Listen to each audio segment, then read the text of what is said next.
This episode of the Untethered MMA podcast is sponsored by Hooligans United. Visit Hooligans United on the web at www.hooligansunited.com and follow them on Twitter at Hooligans United. Like them on Facebook and tell them Fight Fans Radio sent you. Hooligans United. Power, passion, pride. Everybody has a little hooligan in them.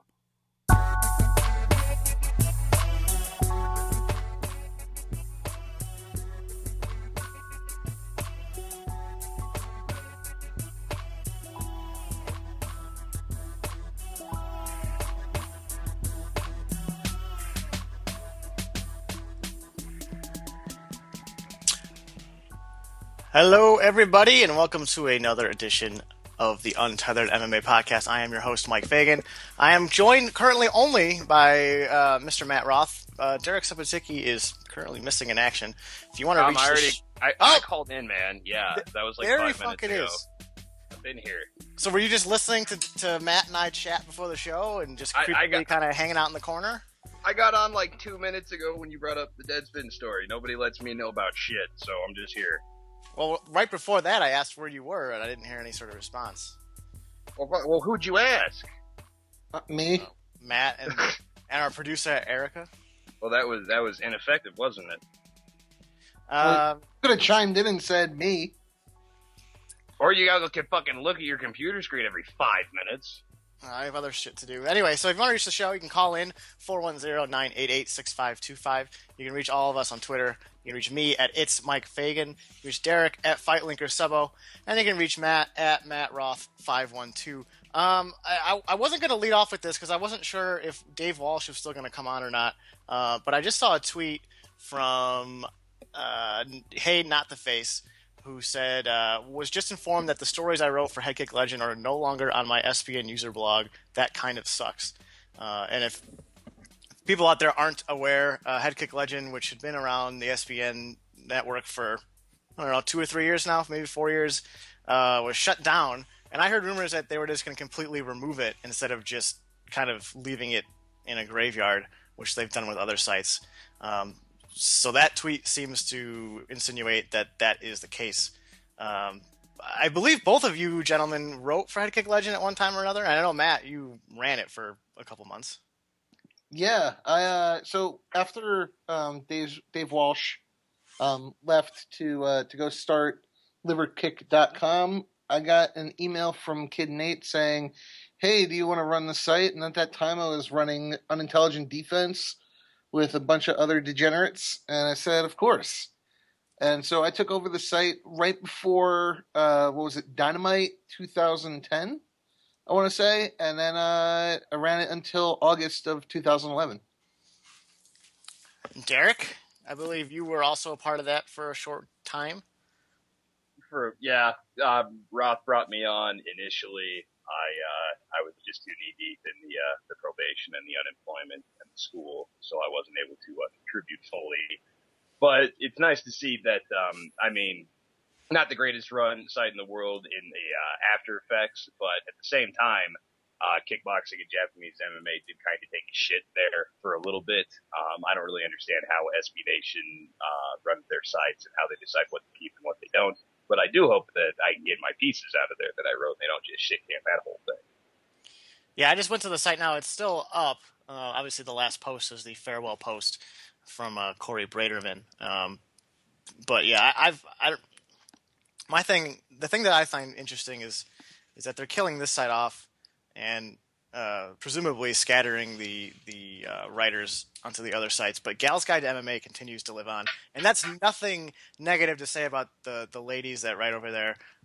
I did some work with them on Bloody Elbow when we needed some help, and they were all fantastic and they're all talented. But I also know at the same time, when you look at the traffic numbers, they at times did less traffic than Watch Caleb Run, which was dead for like 2 years.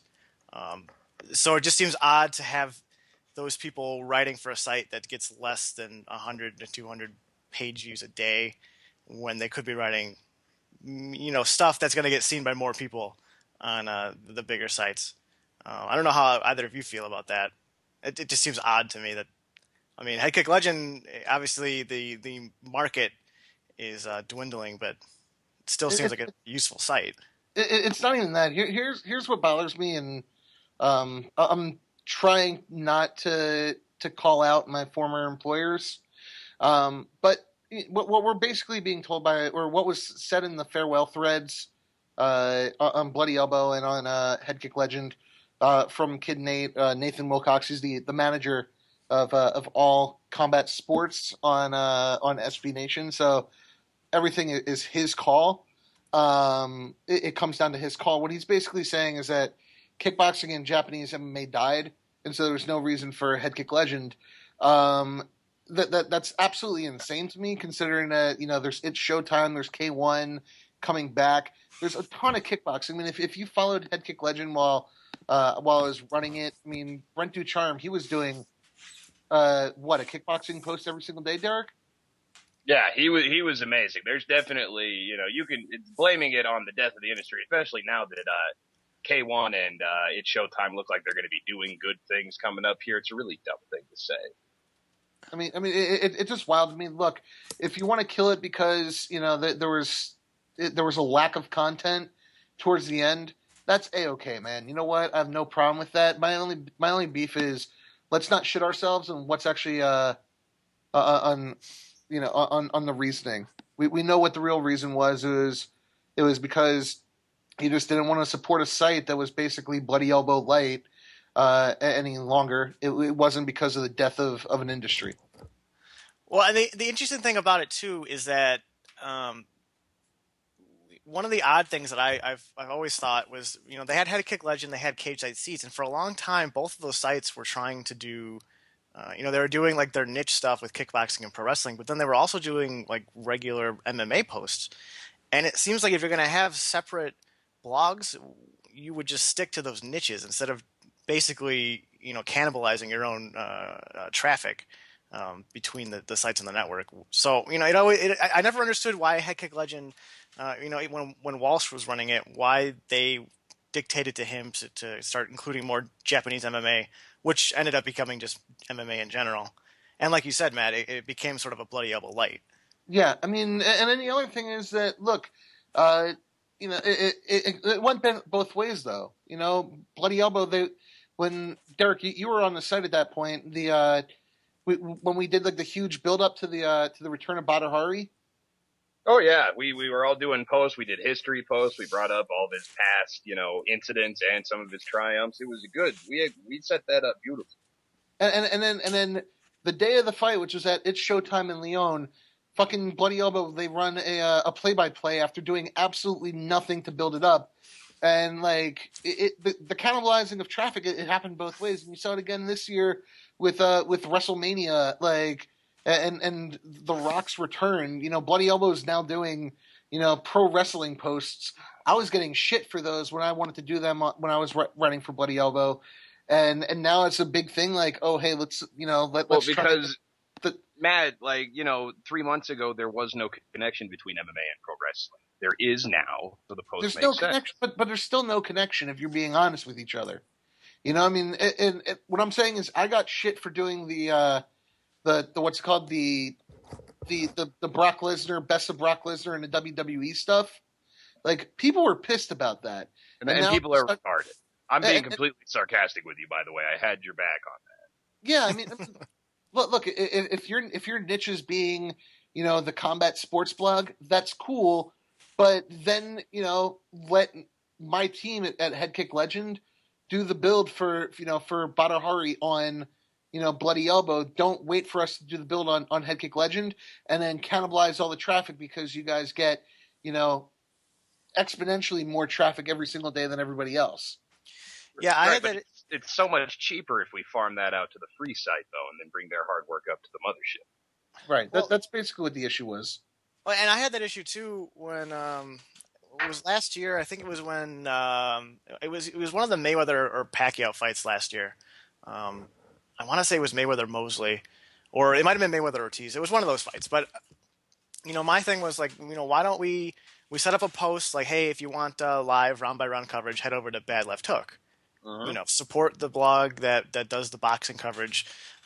We still get some Google traffic through that, but it's gonna help out Scott Christ at Bad Left Hook. It's gonna give him a lot of traffic, and he does. I mean, he might do the best. He does work. amazing work. He might do the best. I work love on Scott SBN. Christ. I don't know if it's Christ or Chris. I don't know if it's Christ or Christ. It looks like Christ to me. Christ would be a little more offensive, so I guess I would be a fan of that.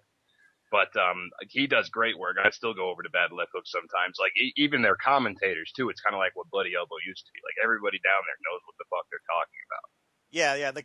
The community over there isn't big enough where you're getting a lot of random traffic. It's a lot of. I mean, it's strictly strictly it's like boxing 20 or fans it's like 20 or 30 guys and Box Ann who know what the fuck they're talking about. How a forum is awesome and should be. Yeah, so anyway, during that fight, I set up that post, and then I was told during that evening, we need to create some sort of live blog or discussion posts for this, and I don't know, it just seems like an odd way of doing things. But yeah, Matt, do you want to say any last words about Heck Legend before we move on? Yeah, I mean, it was fun. Derek did very little. Anthony Pace did even less. Thank you. We can leave it there. Yeah, and somehow Anthony Pace thinks that he was actually part of the staff. Fuck, I think he was on there for a lot longer than I was. I was held to a higher standard, and this has been a recurring theme in my life. So you were held to a higher standard, and you were also fired. How many times did I fire you? Oh, like 2. I think I talked you out of the third one, but a solid 2. Yeah. Oh man, that was a fun time at Heck Legend, and you got power hunger. You were fucking crazy with power. It was going crazy without power. Shout out to the staff that was with me from the beginning, which was Burke, Neil Manich, fucking Brett Ducharme, who was a godsend because I didn't know shit about kickboxing. Outside of the K1 Grand Prix guys, I didn't know shit about it, and he was the one who did all the kickboxing posts. Subbo, as I said, he kind of did something.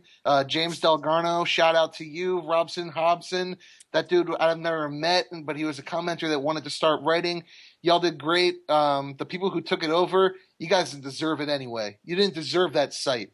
You didn't deserve that site. One of my prouder moments in blogging will always be when I started at Head Kick Legend and I put up something about how awesome the UFC was now. I hope the Strikeforce would die and get purchased. This is before it happened.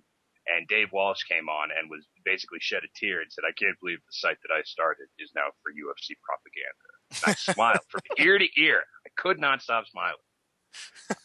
Actually, one last thing. I actually used to get G chats all the time from my new coworker, John Snowden. I used to get chats from him all the time saying how I killed his friend's site, and that was always entertaining. We actually have Neil Manich who wants to call in. So why don't you provide the number so this man can call in right now? The number, as I said at the top of the show, is 410-988-6525. Hold on one second. 410 988-6525. Are you writing it down, Matt? What the hell are you doing? I'm tweeting it, son. Whatever. Get off my dick. We're supposed to have people for that shit. All right? I ain't calling nobody. Yeah. We have a caller on the line. Hey, hi. Yeah, this is Neil. Hi, Neil. Yeah, the thing is Nate says that you can't run he made the joke you can't run a combat sport blog or a kickboxing blog on SB Nation, and liverkick.com is doing fine. What he's trying to say is you can't run a kickboxing blog on SB Nation for $50 a month. Yes, yeah, I mean that's exactly right. If you want the content to compete in that realm, then you got to pony up some dough, and we know that our old man Nate doesn't like to encourage. Yeah, and there's plenty of blogs on SBN that do zero to none traffic, and yeah. It's just, I don't know. It's just, if there were more kickboxing blogs that they could copy paste from, you could just hire random people to run Head Kick Legend and it would do fine. But there's not a lot of kickboxing blogs. Yeah, that's an interesting point. That writing for Heck Legend means, unlike other sites on SB Nation, there's not as much ability to copy and paste. So you have to, you have to provide and produce your own content. Yeah, we had to make shit up and shit. Neil, you're still blogging about something, correct? You're still doing soccer somewhere? Yeah, I'm still doing soccer at an English site, fcf.uk.co. All right, well, go check him out there because, Neil and I will get at each other's throats on Twitter a little bit, but I always like him. You should give him a read. Yeah, Sebo's all right. I hated everything he did ever at Head Kick Legend, but he's a good guy. Yo, but Neil, can we talk about how amazing Anthony Pace was? Anthony Pace was. I kind of got in a little spat with him on Twitter the other day too. I'm just a Twitter warrior now, I guess. But he brought that Princeton style to kickboxing blogs, didn't he? Matt, this is your baby. You got to carry this. Man, no, you know what? He's completely honest about that. Anthony Pace, what he told me is that I'm not going to write often, but everything is going to be spectacular. I thought we called it Pace Kick Legend. Isn't that what we renamed the site after you joined? Oh, this is so great. I'm finally airing out everything that I always wanted to say. This is it? Well, you've said all these horrible things to me. You're just saying about other people now. Yeah, like I'm finally saying it out loud. I don't know, man. Look. If Nate's entire thing was let's try and pick community members from Bloody Elbow to run a kickboxing site. Like a show of hands, how many people actually follow kickboxing beyond, the occasional K1 or its Showtime event? The reality is no one. Like no one besides maybe Brent Ducharme or Rian Scalia, who's now with with Liver Kick, and maybe Fraser Kofi. And I can't even say that because Fraser, I don't know if he's actually watching, kickboxing with the same passion that he once was. I don't know if he's tuning into the super combat stuff. It's really they want to use their Bloody Elbow commenters without actually knowing if those people are knowledgeable. Hell, they gave me the job. I had no idea what the fuck was going on in kickboxing. You gave me the job, and I felt the same way. But hey, man, at least you got some cheddar out of it. All right, the eternal slave labor, like the people that wrote for HuffPo, the people that wrote for SPN, and never got a fucking dime out of it. I'm one of them, and I feel sorry for that group of bastards. Not so much you. Man, I got $50 a month for running Head Kick Legend. $50 a month more than I got, sir. You didn't do shit though. Maybe for money I would have. You worked like a dog for $50 a month. I worked kind of for nothing. We got the better end of the deal. Yeah. Well, I mean, he works like a dog for $50 a month, and then he got the raise to get like $150 a month. So I got that big money. That was totally worth it. I got that kid Nate money. And then you got that Mike Fagan money when he got fired. I didn't even get that Mike Fagan money. I got shorted on that too. Well, now he's getting that Jeremy Botter money because I assume that Snowden has a thing in his contract where no one can get paid as much as him. John Snowden, I think he has like the Scott Hall and Kevin Nash deal that they got with CW. Yeah, they should have like an impersonator Snowden running around Bloody Elbow just saying stupid shit like fucking the midget Bret Hart that they had walk out after the screw job. Fake Diesel. Yes, exactly. Neil, is there anything else you want to say before we kick you off? Nah, yeah, kick me off. Talk to you guys later. Thanks for having me on. What's going on? Hey, thanks for joining, man. Thanks for calling in. Thanks for listening. All right, bye. So now that we're done bitching about our former employers, there was a pretty big UFC card on Saturday, and Matt, I believe you were at the event. I was. I didn't actually get to see any fights cage side though. Yes, because you were backstage. You were, as you told me, you were Ariel or Matt Helwani, or however you phrased it. I was Matthew Helwani. I was doing all the post-fight interviews. Yeah, how'd that go?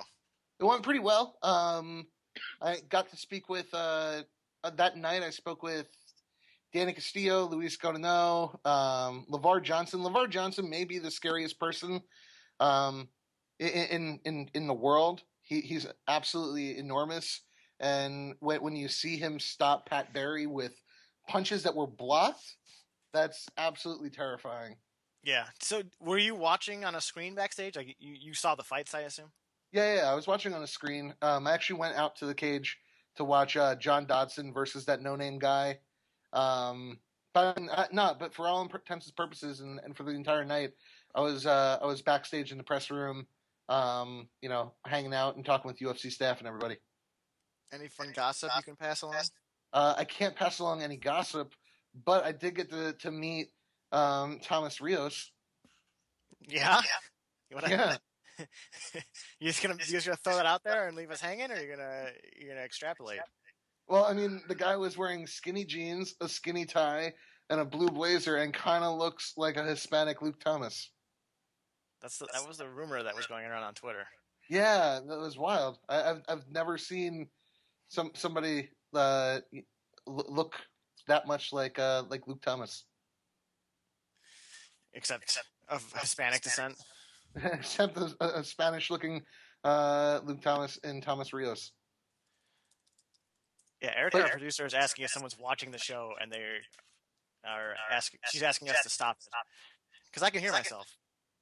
I'm not watching the show, man. I'm talking to you guys. What are you talking about? I don't know. Yeah, I don't know if I have an echo now too. Mike, you do. Matt, you don't. No, I'm not watching the show. All right, but one other thing I want to talk about from the Fox show, those press brownies that they gave us, absolutely amazing. I did see that picture. It looked like maybe somebody had done like a whole tray of them and then cut them into them little triangles. So maybe it was some homemade shit. Oh man, those were so those were so dope. Like they were chocolate fudge brownies with chocolate chips in them, and they were absolutely incredible. And I actually got more tweets regarding the brownie picture than the actual fights. I bet you did. Speaking of those fights, how many tweets did you send out about the fights versus the accommodations for the press? And I will say that's important for Zoof, but it's like for any politician out there or anyone who's trying to start a business and needs to deal with media, keep them fed and make sure the fucking food is good, or otherwise they're just going to bitch about everything else. Oh man, that food was awesome. We got steak. We got we had chicken franchise, some really good pasta, and some salad. It was a pretty solid spread from Zufa and the Azad Center. How much of that salad did you eat, Roth? You don't win friends with salad. Oh, you don't win friends with salad or gazpacho, as the Simpsons always taught us. Right. Yeah, I have a friend who actually absolutely refuses to eat lettuce on anything. Really? Yeah, absolutely. Who will not if he gets a burrito and they if we get it from the office and we order it and stuff, and if it comes with lettuce, he'll take the lettuce off or just not eat it. It's got to be a texture issue because lettuce is like the absence of taste, like it is an edible plate for whatever. Yeah, I think that's what his deal with it is. It's still weird though because lettuce is delicious and good for you. So, hey man, I don't eat like raw onions in anything, and that gets me a lot of shit with people. So whatever it is that hits your palate the wrong way, I'll fucking deal with it because I got a couple too. Yeah, but raw onions are gross. No, Ryan's great. I don't know what the fuck you guys are talking about. Fuck that shit, man. Like if it's too heavy in it, like it's just all I taste for some reason. If there's like a bowl of chili with some raw onions on it, like the white ones, I bite into it. It's like I'm eating a fucking spoonful of onions. So what if those onions are cooked? You good with that? I'm better with that. Like, I mean, I can eat like lasagna and fucking, spaghetti sauce and shit like that shit that has onions in it. But like onions them say what? What kind of fake Italian puts onions in lasagna? It's just the sauce, man. Whatever kind of marinara sauce you're using or meat sauce, there's always an onion or two in there. An onion or two? All right, whatever. Nothing crazy. It's just like in Goodfellas. You put too many onions in the fucking sauce. 3 small onions. I use 3 small onions. That's Casino. That's what I'm thinking about. Casino. Is that your Italian accent or what is it? I got a number of Italian accents. Keep your fucking mouth shut. All right? That was absolutely horrible. That was terrible. Matt, you got to have a good one. You're from Jersey. An Italian accent? Get the fuck out of here. What the fuck is that? Like you sound like you're a character from The Departed. No, it's not Boston. I don't have the Boston accent right now. It's not that shit. Your accents are horrendous. Yeah, they are pretty bad. They're so bad. Let's move on. So anyway, let's move on. There were some fights on Saturday. We'll just talk about the main 4 here. Matt, you already kind of mentioned LeVar Johnson shit-kicking Pat Barry. is it finally time that Pat Barry gets the boot from the UFC? Because I think he's only won one fight in his last 4 or 5. I'm checking his record now. He's won. He's 2 for his last 6, and those wins are over Christian Morecraft and Joey Beltran. Keep him or dump him. Anyone. He's fun. Why dump him? I mean, it's not like the heavyweight division is pushing people out routinely. It's just like you're not good enough. I mean, hell, he's entertaining. He's a good foil. Now you want to see LeVar Johnson fight again. Haven't seen a boring Pat Barry fight in a while unless he has, broken hands and feet. Keep him. I think with Pat Barry, just because he's still a recognizable name and he costs you pretty much nothing. I don't see why they would cut him. He's not a drain on their purse strings, and he comes to fight. It's the same reason why they're keeping Dan Hardy around. Dan Hardy is not, he's not draining their purses and stuff. And every so often he may get a win, and he's entertaining to fight. That's why they keep him around, and why they kept like Marcus Davis around for so long. He's just fun to watch. So yeah, go ahead. I read an interesting fact about the fact that Pat Barry has the most wins in UFC history without ever having back-to-back wins, or the most fights in UFC history without back-to-back wins. It's always win-loss.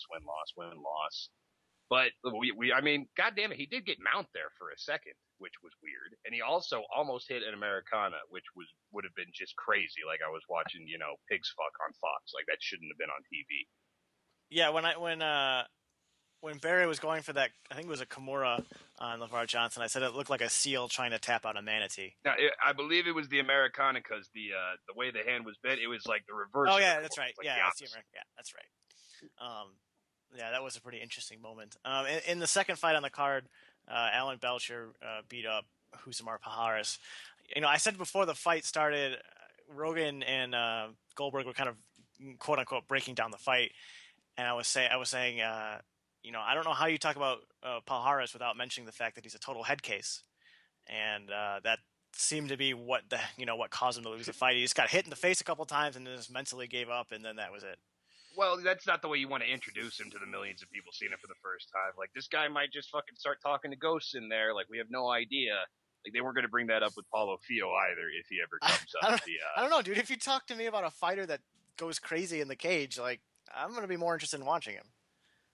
Sometimes he snaps and they should have shown highlights of him not finishing that fight and hopping up on the cage and Herb Dean going like, I didn't stop it. I think that's, I think if you're being, totally objective about your fighters, and I don't think that's necessarily if you're being totally objective about your athletes, and please name a sports league that does that. Well, I'm just saying, I don't think it's a fact that is necessarily a negative for him. There's tons of crazy athletes in sports, and some people watch them because they're crazy. Yeah, but if you ever read an interview with him, like he's the last guy in the world that's going to go in an interview or do a press conference and play up to that. Like he came from nothing.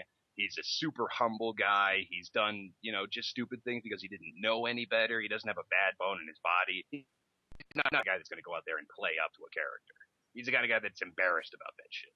Yeah, I mean, from speaking with Paul Harris at the pre-fight workouts, he like super humble, and like I asked him, what do you do in your free time, and he's like, I go into inner Brazil on like the Amazon, and I hang out and with my chickens. Like the dude raises chickens. We make fun of him being like Lenny from Of Mice and Men, but like the dude, he actually legitimately has chickens, and I wouldn't be surprised if he and Murilo Bustamante have like a conversation like, "Can I pet the rabbits, George?" Would not be surprised if that conversation actually happens.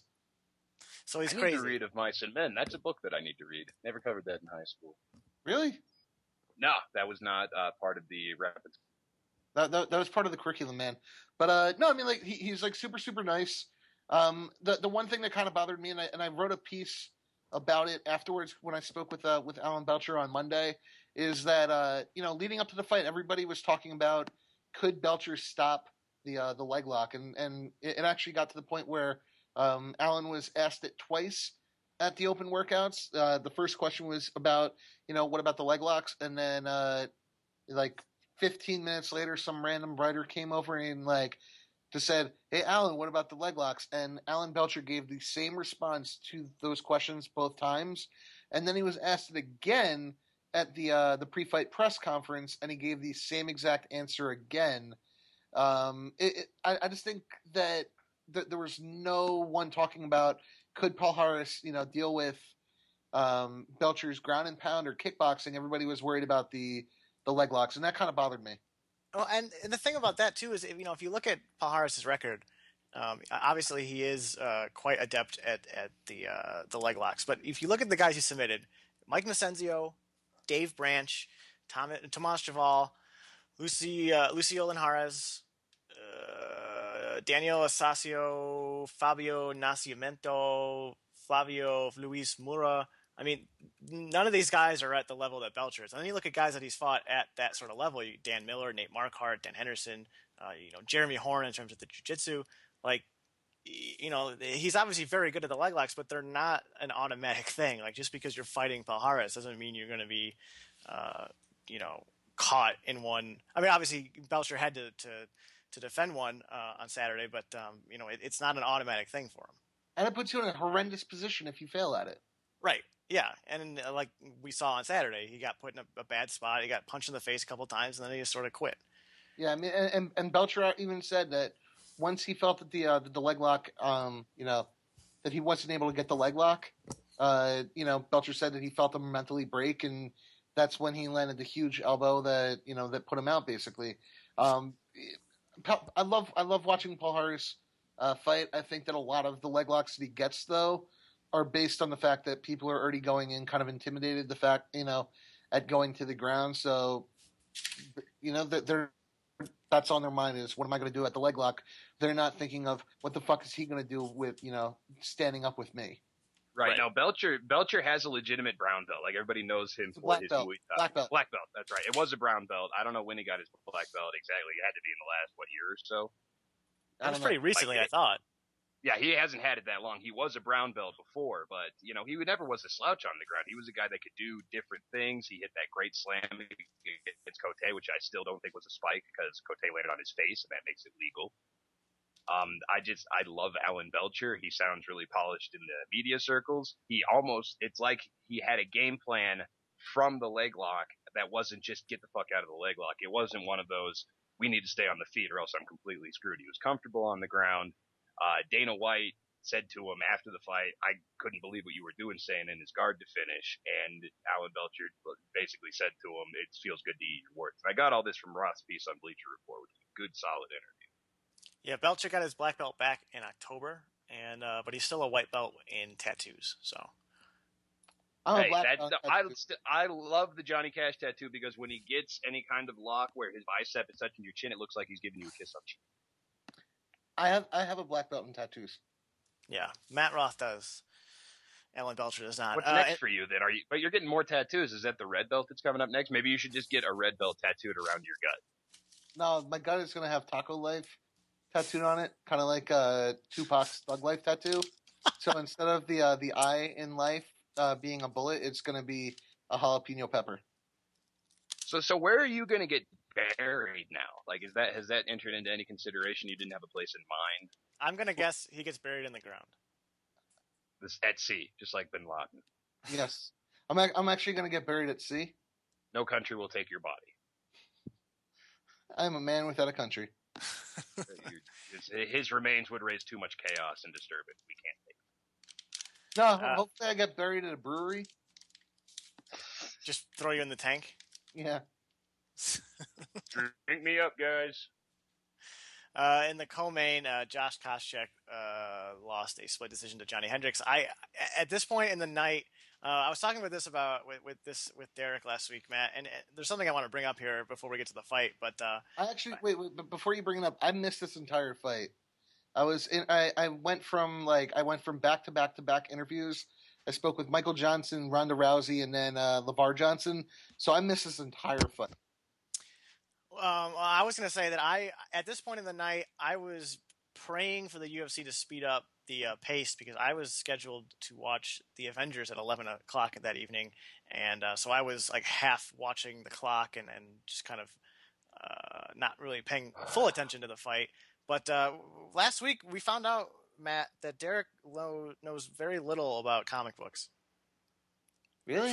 For instance, Derek, tell us who Nick Fury is. I have no idea who Nick No clue. Fury is. He had no Samuel L. idea. Jackson. Who's Steve Rogers? Was that the guy that turned into Captain America? That wasn't as confident as I would have hoped, but yes, that's correct. That's correct. That when I thought of the name, that was the fact that I fucking had a guess means that I was probably right because I don't have a lot to draw on. Well, here's the thing, Matt, is that I brought up the Avengers and how I was going to go see it that weekend, and Derek. I didn't know Iron Man was in it. I did not know the crew. I have no idea. Why isn't Ant-Man in it? It's bullshit. I will agree on that. That is kind of bullshit, considering that if you're trying to put the Avengers together for the first time, you need to have the Wasp and Ant-Man and not Hawkeye and Captain America. If we're being fucking special power is bows, right? That's Hawkeye special power. He's an archer. I hate you so much.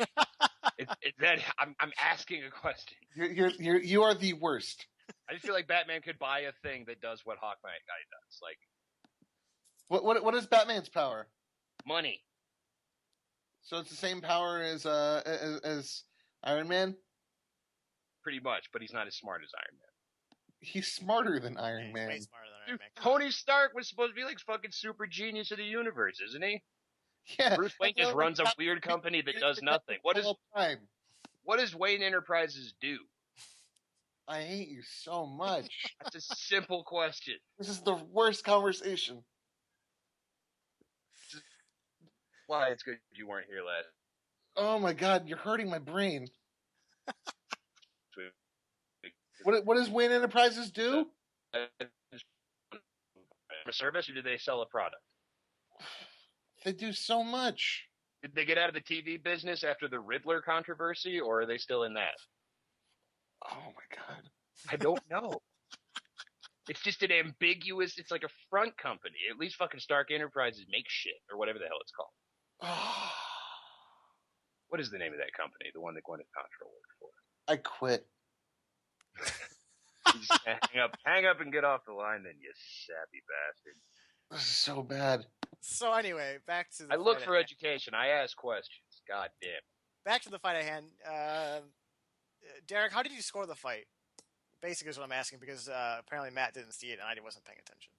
I had it 29-28 Hendricks, but I don't think it's insane. There were some controversy because the one judge that scored it for Josh Koscheck was Ricardo Almeida, who pretty much went from fighting to judging, didn't do any of the lower shows or anything like that. It was basically like, okay, you were a fighter, you can be a judge for a UFC card, which never happens for a guy with no judging experience. But I don't think that it was a terrible call one way or the other. It was a close fight. Koscheck looked decent, but I think he was surprised by Hendricks' power and speed. And Hendricks is a tank. I love that guy. You know that wasn't the first time that Almeida has been a judge, right? When else was he? He was a judge when I shadowed him for Bellator. Yeah, he's done some smaller stuff, I think. Dude, he does. Oh, okay. He's a judge in New Jersey. He judges in New Jersey all the time. Okay, but it's definitely, you don't normally go from judging your first event to judging a UFC card within like a year, right? Like he was definitely accelerating. Dude, a lot of those people are getting accelerated. Like a lot of the judges that you're going to see at UFC on FX4, which is the one in Atlantic City with Gray Maynard and what's it called? And Clay Guida and Hatsuhi Yoki. A lot of those judges are going to be like first-time big league judges. And that's just because you need to get them the experience in the big shows. So, well, the question is, how long have they been doing it, though? Like, have they been doing local cards for 2 or 3 years? Did they do other regional shows? Or are they going right from, was Bellator Almeida's first card? No, he's been a judge in MMA for quite a while in New Jersey. Quite a while, like since he retired, or was he doing it while he fought? No, since he retired. But he retired but he retired a year ago, so he's been judging since. Okay, but that seems pretty quick though. Like I mean, a lot of those judges have been doing it for 20 years or so. So you feel like they're kind of picking from the top of that. I know different states have different judges, but it just seems weird to me that he's already doing UFC cards. It seems like just a year ago he was fighting in the fucking organization. My only issue, and this is my only issue with Almeida being a judge, and it's not even with him. It's an issue with judges in general. I mean, like Jeff Blatnick, he's a judge in New Jersey. You have Ricardo Almeida, he's a judge in New Jersey. And the fact is that Jeff Blatnick, he's an Olympic wrestler. So if you're actually thinking about it, what's he going to give the most credence to? He's going to give, the most points to wrestlers. Ricardo Almeida, obviously, if he's a ground guy and he doesn't box, then he's going to be looking at the jiu-jitsu more than the kickboxing. That's my issue with using people who have a stylistic background. In certain MMA, styles, they're not looking at everything else with the same. Yeah, and that's interesting because you'd almost think like automatically, well, you'd want a guy with at least some training in a martial art to judge it. But you're saying that you'd almost like him to not know anything about MMA or know everything about it, because if you know one discipline, you're going to favor it over the others. Of course, and that happens actually a lot.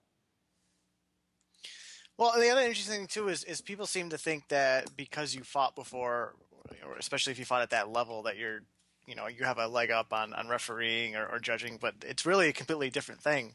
Obviously, you have more knowledge than someone who's starting into the career, without any experience. But if you just look at other sports, just because you were a player doesn't make you a good manager, doesn't make you a good, executive of a franchise.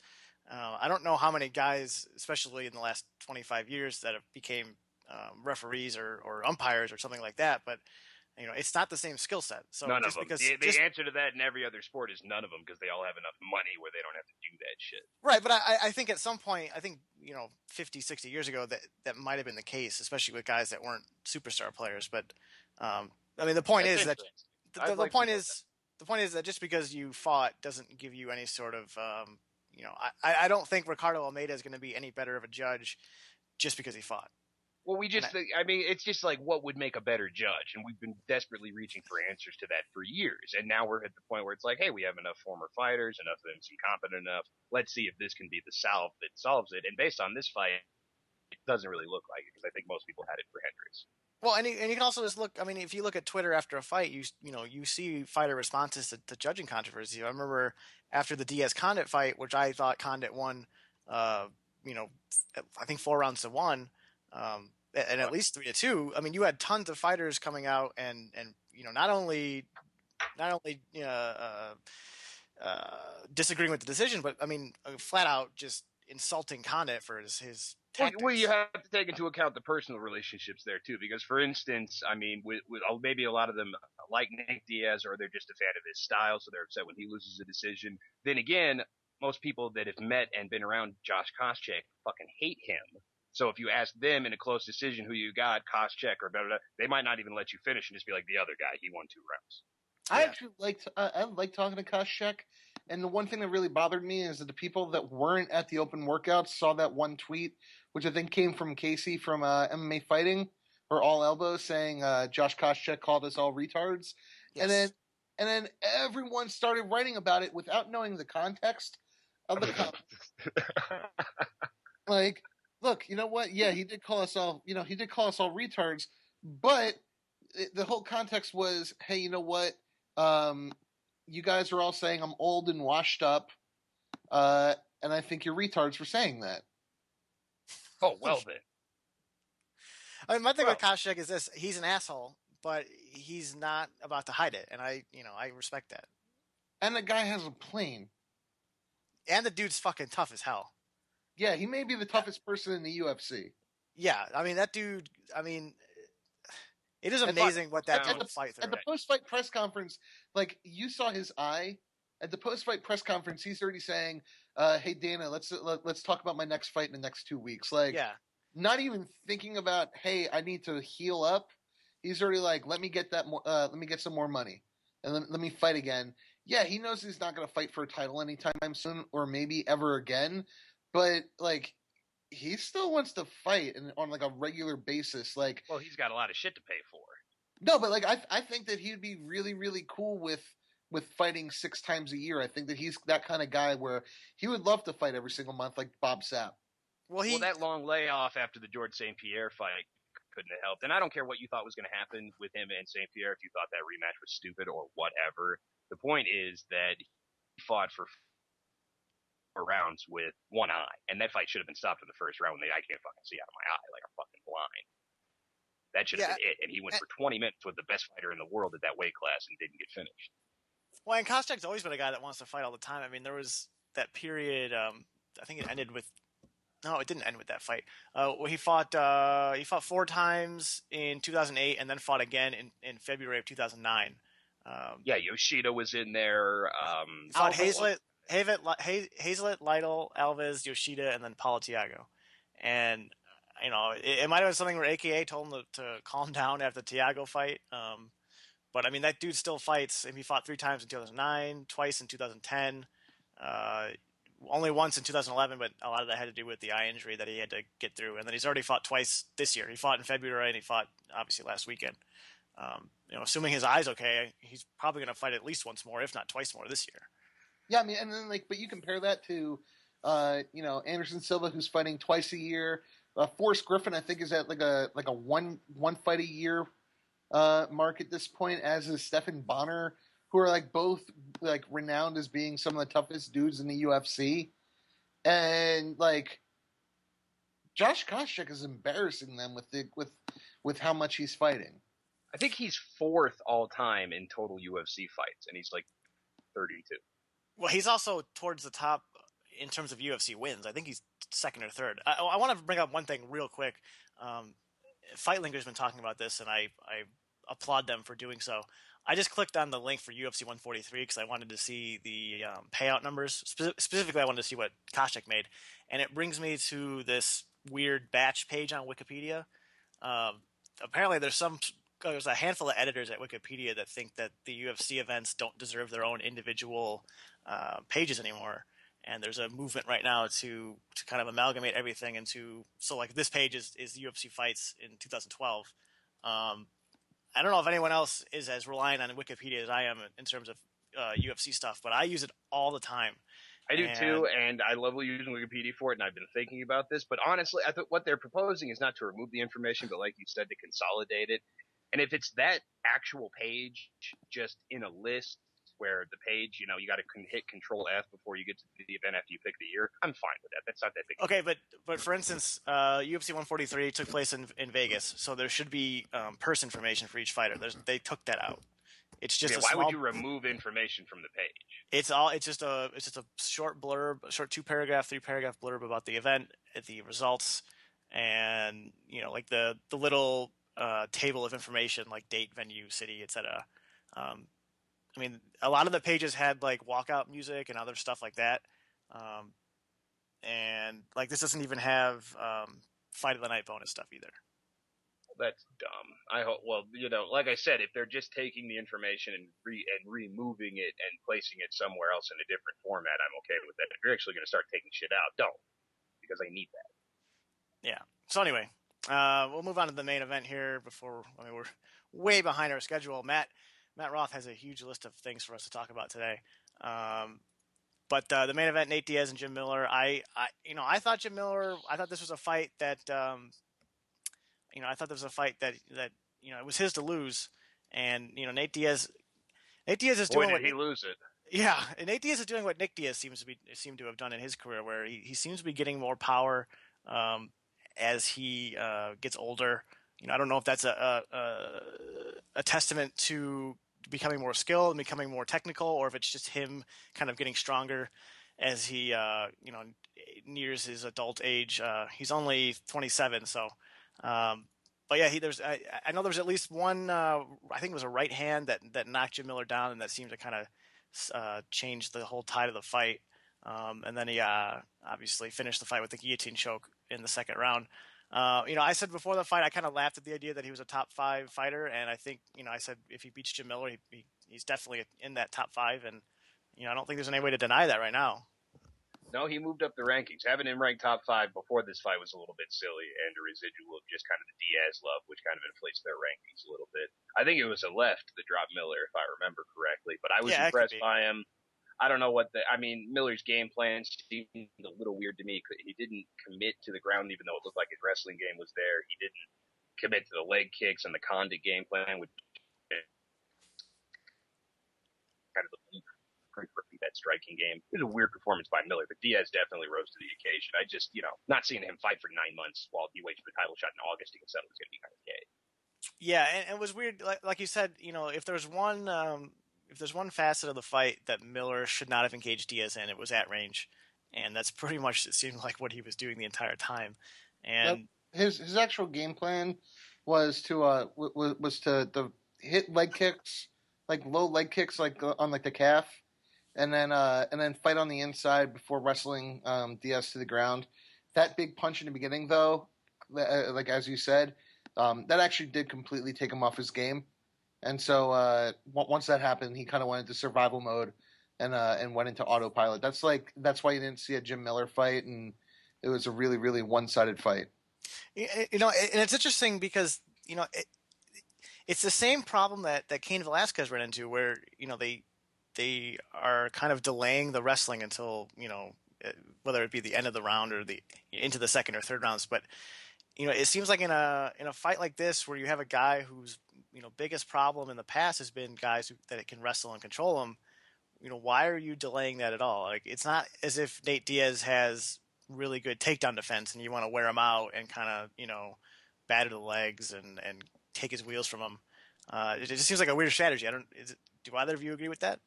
No, like I said, it's either the Condit game plan where you land the leg kicks, you stay at range, like out of range, and then you only come in when you're going to do damage, and then you leave and you try to outstrike him, or you take it to the ground and try to win there. If you're going to try to land the leg kick and then get in and wrestle, why not just fucking wrestle? Roth? Nothing? Look, I mean, it's tough to set up shots from range when you can't fight on the inside. So I get why he didn't do it. It just kind of sucks, just because I think that would have been a really interesting fight if you got to see Jim Miller test Nate Diaz out on the ground. That's what's disappointing, really. Well, yeah, we did not get to see Nate Diaz where we know that historically he's weak. We got to see him where he's strong, which. But it's also nice to see. It's also nice to see Nate Diaz develop the actual real punching power that I think has always escaped him.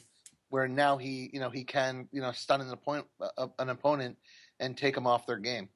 Yeah, I don't think he's going to do that to Benson Henderson if he wins the rematch. He might be able to clip Frankie like that, but I think either one of those guys is going to win that fight. Yeah, I mean,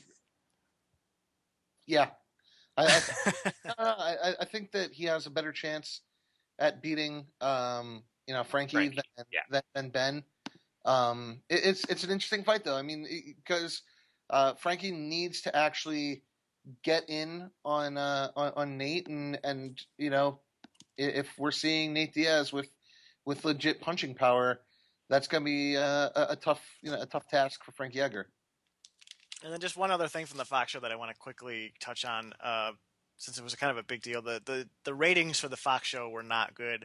It was something like 2 million people at the peak, maybe 2.5 million, which was way down from the other Fox shows.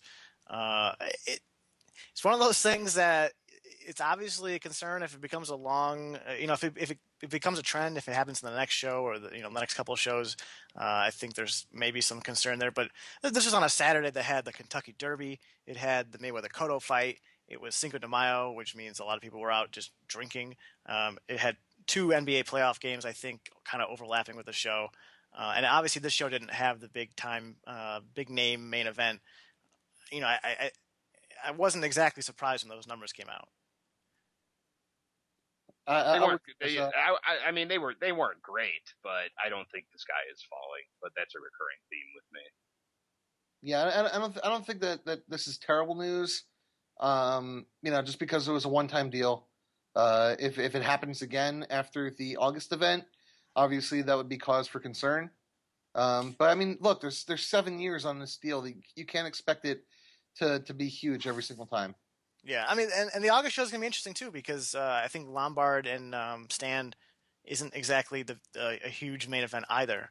Obviously if they can pack the rest of that card, I'm pretty sure Machida's on that card with Machida versus Bader. Bader, yeah. I'm not exactly sure what kind of name value he has anymore in terms of a Fox show per se, but it's gonna be interesting if Lombard and Stan fail again. Is Fox going to kind of pressure them into giving them bigger names? I saw some tweets that said that Fox is expecting the UFC to do college football / Major League Baseball numbers. So it's going to be kind of interesting to see what kind of dynamic that relationship hits if that card is also kind of a disappointment. Yeah, I think we'll see. I mean, like I said, like we were talking about last week, everything they've said has been really golden. I like the production values. I like how the announce team kind of changes their game from pay-per-view to the live show. It does change a little bit. I think they're getting better at it. And the thing is that everybody that did see that card, that there were people who saw LeVar Johnson, Pat Perry, or Alan Belcher, who was more Paul Harris. And then we're doing the Stephen Bonner, Forrest Griffin thing, which you're calling their friends and saying, hey, I know you're not watching, but you got to turn this shit on. Like, oh, the fights are on later. No, there are fights on right now. You got to turn on Fox. I think that we're going to see some residual impact from that in the next card, because this was a card where if you were watching it, you tried to get other people to watch. All right, I can say personally, I had no one else I was trying to get to watch the card. So well, that's because you were getting ready for your movie. You were probably sitting there jerking off with milk duds. Yeah. So I don't want to be an asshole though, but can we start talking about pro wrestling? Can we transition that? Can we get to the King Mo thing and then go right into what we want to talk about? Yeah, definitely. Just real quick, and we don't have to talk too long about Mo.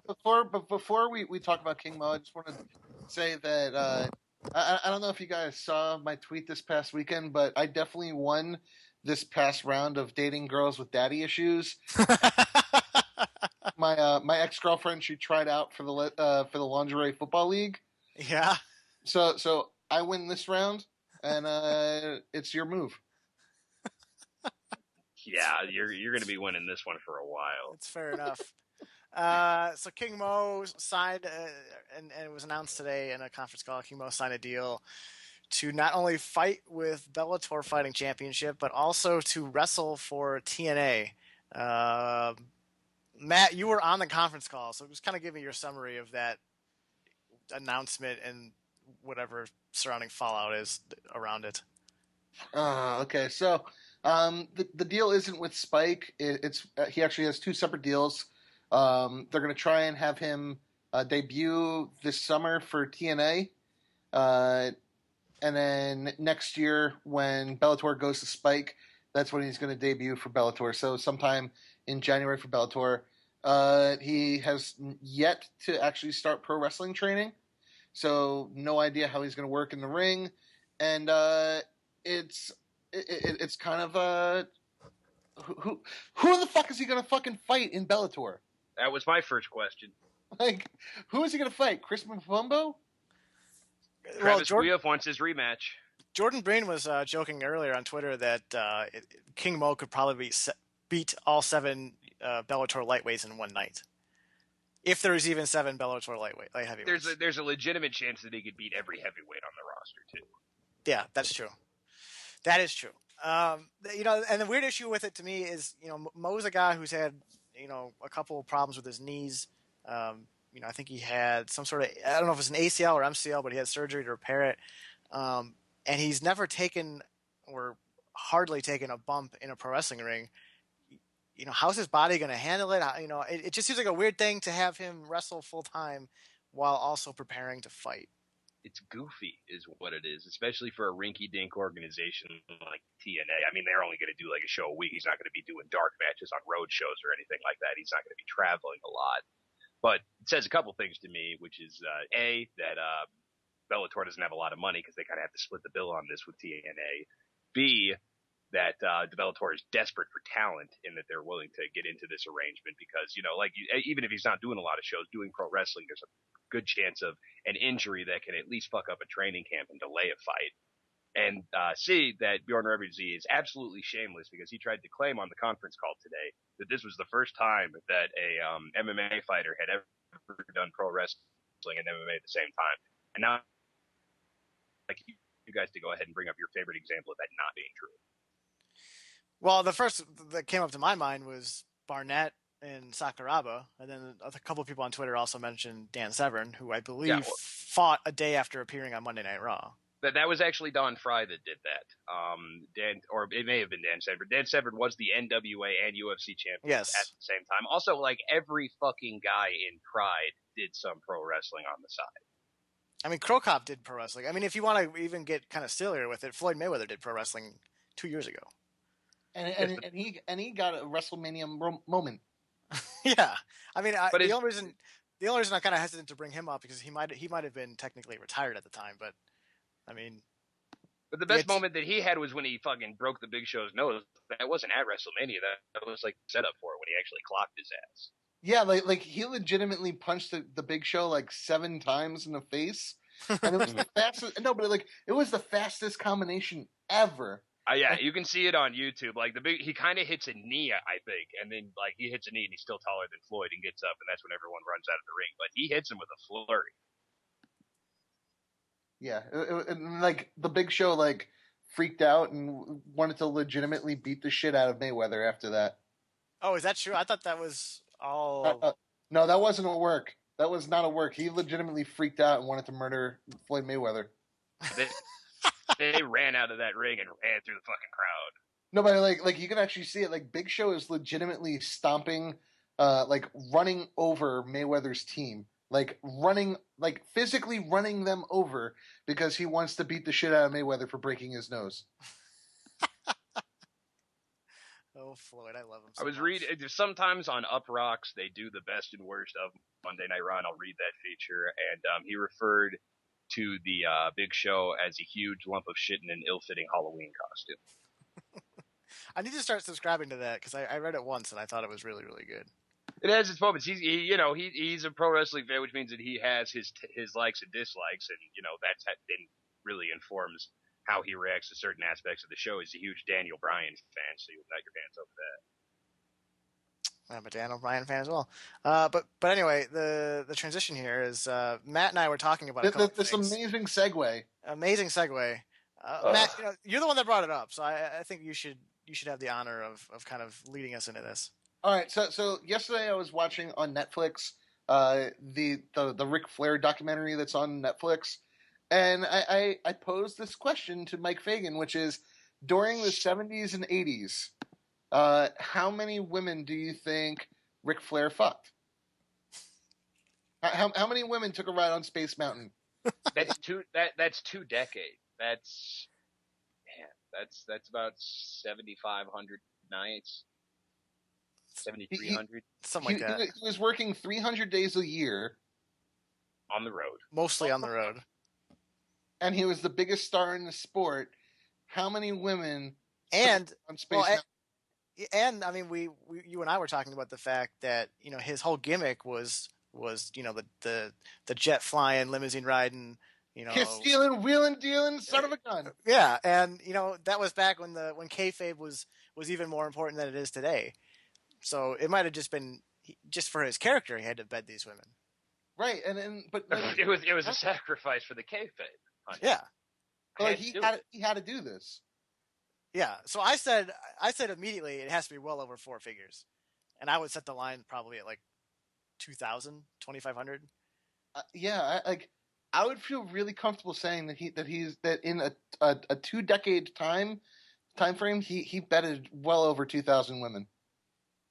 Especially I'm thinking more like 800. Some nights you're tired. Sometimes you just get too drunk and you want to go to bed. Maybe you're planning on fucking somebody, but you end up just getting carried back. He's Ric Flair. Yeah, woo!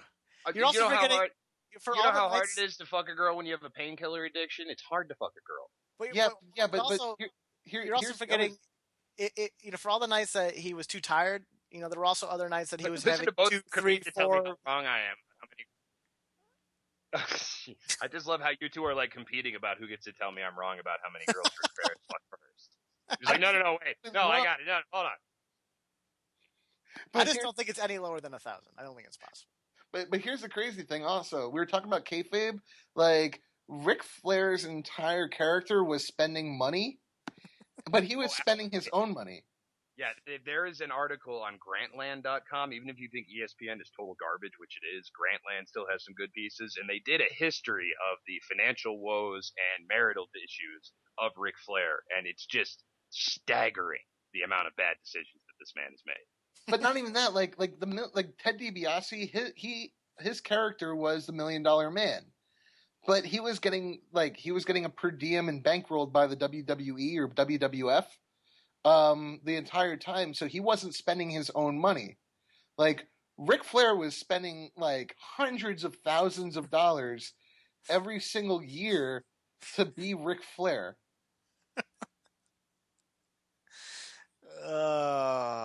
Yeah, I mean, the $1 Million Man probably had the best gimmick possible. Oh, I don't know. You guys might want to check your Twitter feed here, although you may want to kill Nolan Howell after you read it. I just saw it. How dare he? How dare you, sir? You know what? Mountaineers 101, go fuck yourself. Why are you ruining Ric Flair for me? I want to, if Nolan... It's alleged. Why don't you pop it in the Google machine and see what comes up? No, I don't want to even see that. But allegedly, Nolan Howell, who writes for Gal's Guide to MMA, there is a picture of Ric Flair playing. This is in his words, the skin flute. I'm just saying this: if Nolan is going to throw that information out there, he's got to find the picture for us and link it to us. He really does, and I'm not looking at it. You guys have to confirm. I will look at it because I don't want my childhood getting ruined. Yeah, I love Celebrity Dong, so I'm totally about checking it out. Okay, I'm just waiting for Mike Fagan to eventually go, oh my god! Now, do you think that Ric Flair, every single time he ejaculated, he said woo? I don't know about every time. I feel like over 50%. I feel like maybe that just replaces like whereas most guys would just go like, oh, that feels good. He just goes, woo. No, but he doesn't always do the same woo. Like sometimes he goes woo, and then sometimes he goes woo. That's my favorite woo. Is the slow woo. Back. Oh. So like, I think that was what he did when he ejaculated. We're going to need to save at least some of this pro wrestling talk for when we have our super secret surprise guest on, guys. Well, we can talk about it. We're trying to get Dave Meltzer on the show next week. There might be some hangouts. God damn it. Don't tease him at all. Just give it to him. No, you want to tease him for next week so they tune into the show instead of just saying there may or may not be a surprise guest next week. I didn't say may or may not. I said our super secret surprise guest. Not anymore. But seriously, you guys are going to want to tune in when we get Dave Meltzer because we're going to be talking about Ric Flair's ejaculation. I'm sure that Dave Meltzer probably has some inside scoops on that. and Gino Morosco saying Untethered MMA, where they talk about what happens when Ric Flair blows his load. I mean, that's why people should be tuning in. Seriously, you got this is the greatest show because we talk about the hard hitting facts. And of course, Fight Linker Subo just tweets Dave Meltzer. Well, it's fucking useless now. I got one person saying that super secret hooked them, so I might as well paint on my fucking forehead at this point. God. There was one other topic, Matt, that you wanted to talk about. Yeah. It concerns the lead singer of Against Me. Yes. So we're both Against Me fans, right, Mike? Oh yeah, long time. But I mean, they haven't made a really good record since what would you say was their last good record? As the Eternal Cowboy. Yeah, I'd say that was probably their last great record. I did listen to their White Crosses, Black Crosses album yesterday, and it wasn't that bad. It's not good though. It's not great, but it wasn't as bad as I had expected. But yeah, it's not good though. Yeah, well, I mean, so Tom Gable of Against Me, he has decided that he is going to undergo transgender surgery to become a woman, and as we were joking about yesterday and talking about yesterday, it will actually be the only way that DIY punks will ever accept him to play basement shows again. That's true. I know there's a lot of people in the basement punk show community that were felt spurned when they went into the arena rock category. But I want to know how like, can you imagine like tonight we're gonna give it 35%, like sung by a kind of female. Kind of female. Oh, Matt, God. No, I mean, like, Sebo, if you haven't heard Against Me, like, it's a lot of drunken screaming where, like, they yell out, like, and I screamed out "Kill Whitey" at the top of my lungs.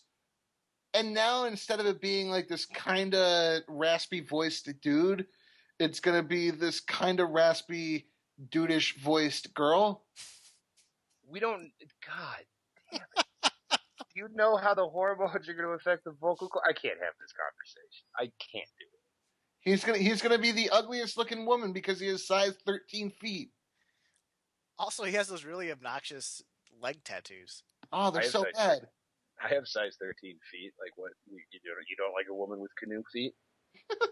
Yeah, Sebo, if you underwent transgender surgery, you would be the ugliest woman in the world. Dude, I already had like a solid B. Like, they really wouldn't have to do that much snipping.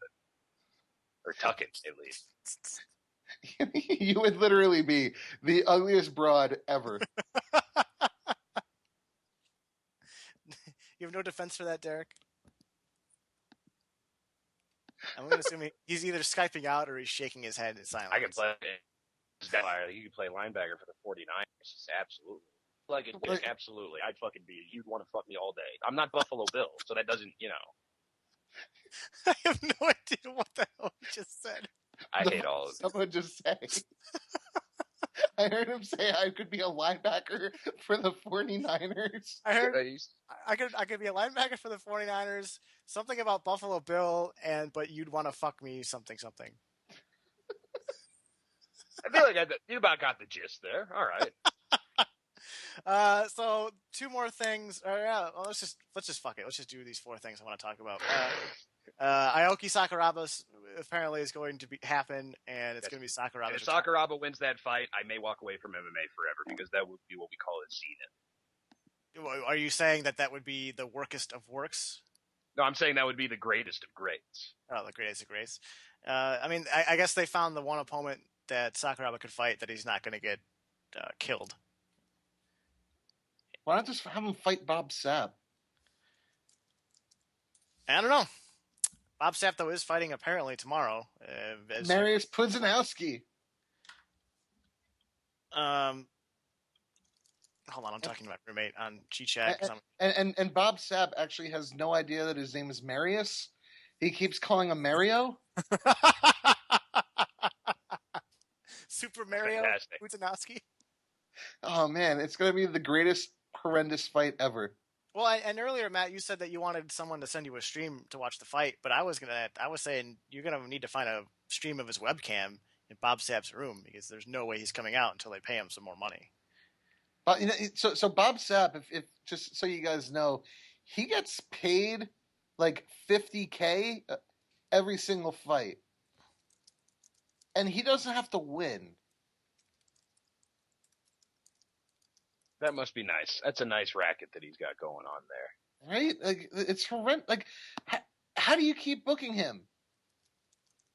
Because capitalism doesn't work, Matt. Failed. Yep. I don't live on this planet anymore. So, Matt, you mentioned that you saw a little bit of it. Derek, did you watch Mayweather Cotto at all on Saturday? No. I was pretty hammered after the Fox card, so that I didn't flip it on. I did catch a little bit of the live blog over at Bad Lefo just to see what happened. It sounds like it was competitive. The Cotto held his own. Mayweather was not in trouble, but at least had to turn it on a little bit more frequently, a little bit earlier than he normally does. And, fuck. He won. That's what was supposed to happen. It was a unanimous decision. That's what was supposed to happen, too. Well, it certainly wasn't the sparring match that Ariel Helwani described it would be. Cotto's. Because that's where I go for my boxing analysis. Ariel fucking Helwani. Yeah, well, he was tying it into some other bullshit. I think he was tying it into the UFC on Fox stuff. This is just like he's tying in child pornography to the UFC in New York. Yeah. Bad analogy. But you know what? Ariel, bad analogy, Helwani. That'll be his new name. No. But I understand what he's saying with that.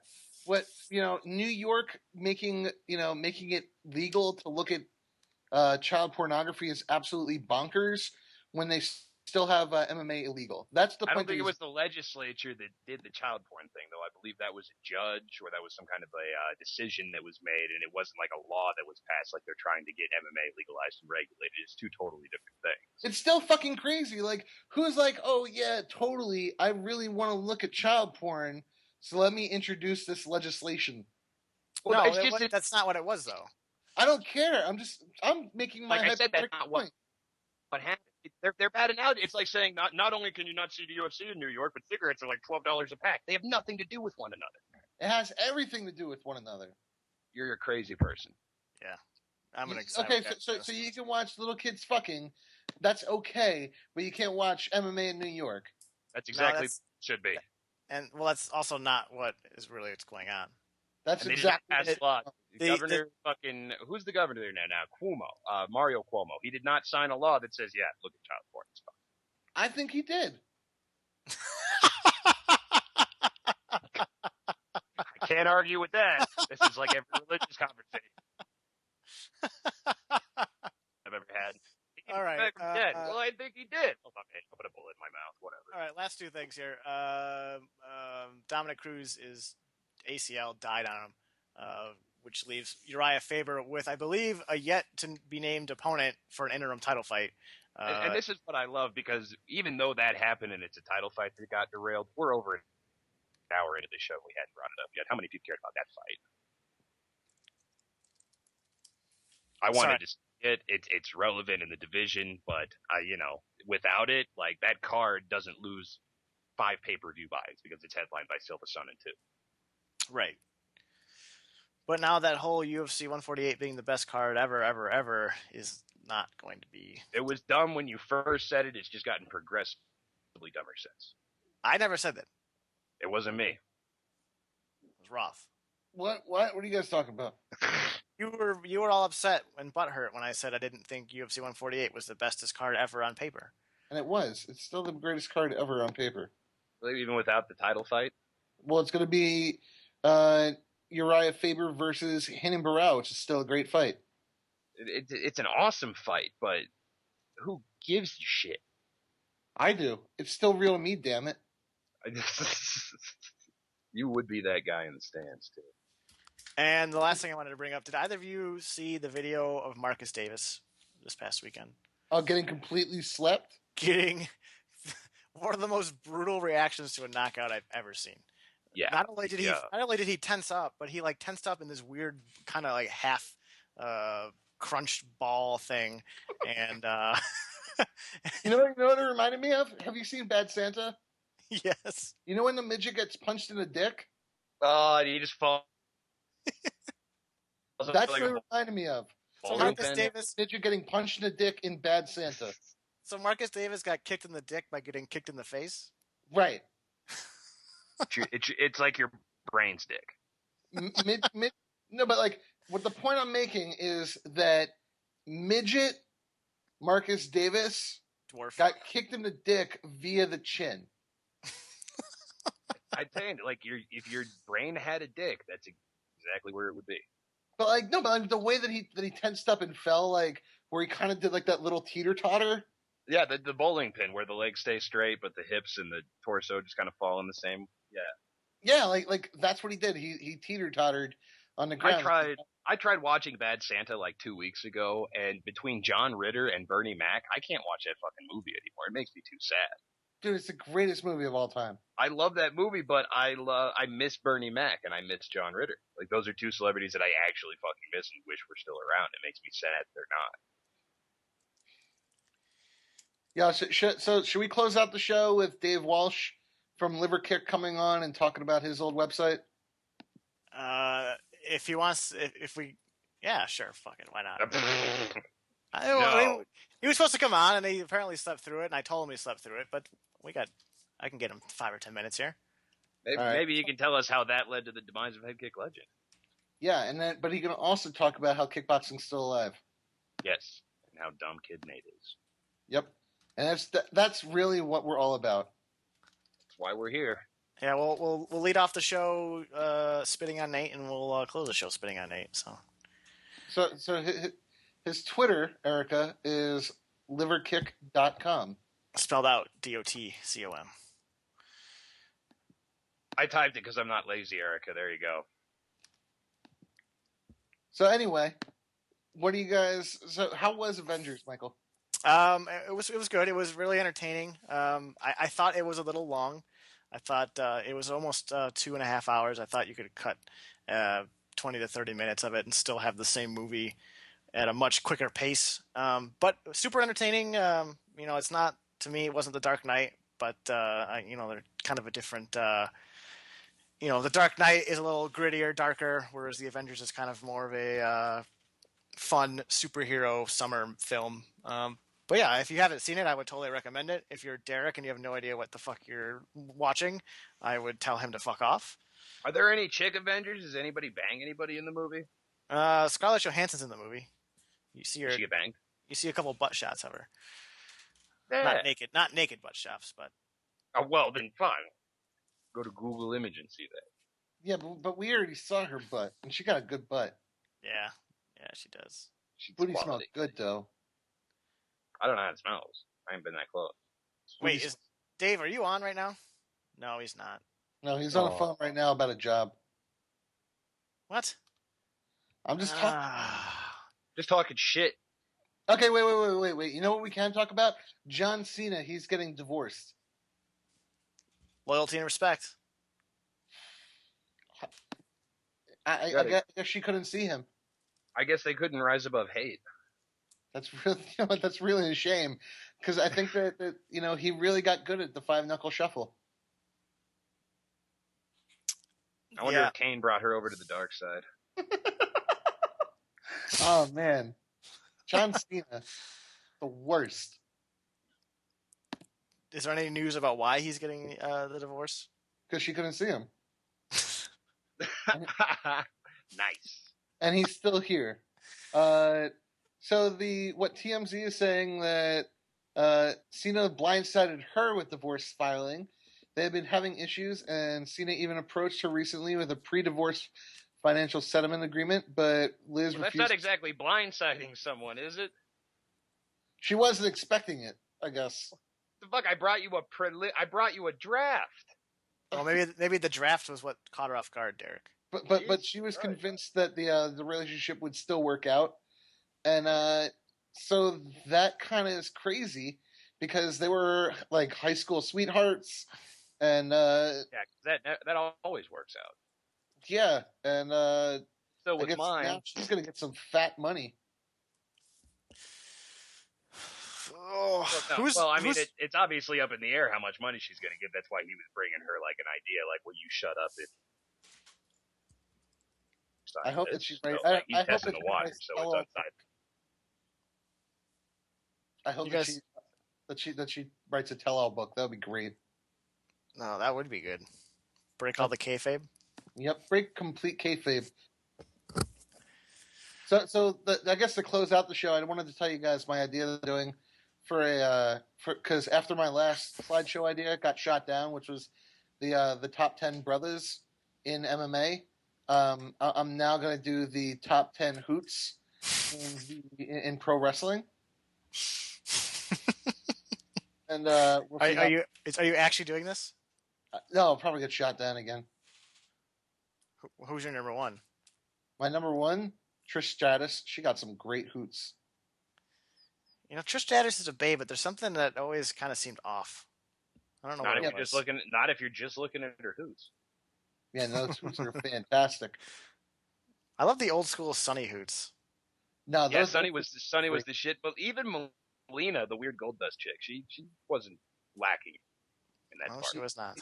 Wait, I think the best ass of all time goes to Lita, does it not? What? What did you say? Lita? Lita? The chick with the tattoo on her shoulder? What do you say? Lita, She was the hottest chick of all time? That always had the thong sticking out of like the cargo pants. No, I said she had the best ass. No. Who's better? No. I mean, Sable was nice back then. Literally everyone. You know who was better than that, Derek? No, Stacy Keibler. Stacy Keibler is the answer to all of these questions. Oh, you're an idiot. The best ass. Dude, if George Clooney is hitting it, it's pretty nice. He's got Jesus. Between WWE Divas and the Avengers, Derek, you are the worst. Stacy Keibler, and I don't know anything else. You know absolutely nothing about butts. Dude, Stacy Keibler, 42-inch legs. They're 3.5 feet long. That ain't her butt. That ain't They go her all the butt. way. You're talking about her They go. legs. Oh, the legs go all the way up to her butt. She had no butt. It's like when Kevin Bacon was describing his dream woman in Tremors, and legs that go all the way up. Man, that's the most frustrating conversation ever. I'm Stacey so mad Keibler. right now. Stacy Keibler is amazing. She had no And- butt. You're nuts. Really? What was? No, man. Oh, god damn it. Go watch a YouTube video. You know what? Her legs went all the way up to her lower back. Insane. There was definitely a caboose there. There was no caboose. Please, All okay, right. Erica, you like the ladies. Go find a video of Stacy Keibler and use that to close out the show because she is fine. No, we're gonna close the show out right now, Did son. you just out Erica? I think Erica is out. Man, you're an asshole. I don't think I'm. Am I letting loose any fucking secrets here? I'm Did I trying just to. Terrible. You're a terrible person. Terrible. I pulled a bite, but we'll all move forward as a result and drop this kayfabe shit. All right, Derek, do you have any last words here before we get out? Hooray for Barack Obama. Yeah, that was. I can I'm only a get- liberal. Give him I can only get half behind that. He should have done it a long time ago. Shut the fuck up. Well, he should actually push some sort of legislation. Anyway, That Matthew, legislation to make the states legalize marriage, yeah, it's going to work. Yep. 30 states have constitutional amendments that say you can't do that. yeah, and he should override that. Matt, Yeah, absolutely. Your last words? Yeah. The two-thirds of the Yeah. Congress. that he Last has. words. Last words. Y'all didn't deserve Head Kick Legend. Y'all didn't deserve it. Y'all didn't- Dave Walsh, and Brent Ducharme, they were doing Jesus' work, and everybody that came after that, y'all didn't deserve it. Right. And the tag Hey, team of music. the Subatic Uroth Alliance is something that y'all just aren't ready for yet. So Hopefully maybe we'll not. have Dave Meltzer next week. Erica, hit the goddamn music.